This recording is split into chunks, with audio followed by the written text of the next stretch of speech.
May matututunan tayong mga aral sa langgam. Nag-iimbak at nag-iimbak.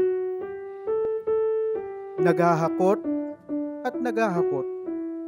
At nag-iipon at nag-iipon ng makakain nila.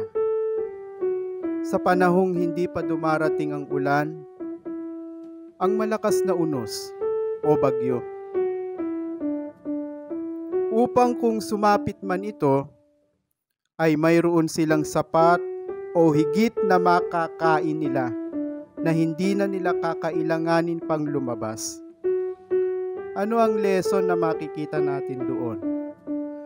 Samantalang mayroon tayo, malaki man o maliit na halaga, ano mang bagay yan na mayroon tayo sa ngayon, ipunin natin, sinupin natin, upang kung dumating man ang pagkakataong mawawalan tayo, pagkakataong nagkaroon ng emergency, ay mayroon tayong kahit kaunting magagastos.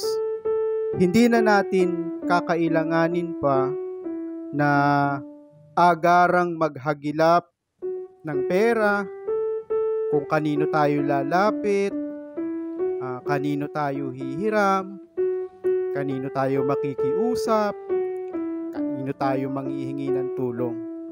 Dahil may kaunti tayong naipon, meron tayong agarang solusyon na magagawa kung dumating man ang mga ganitong problema o suliranin.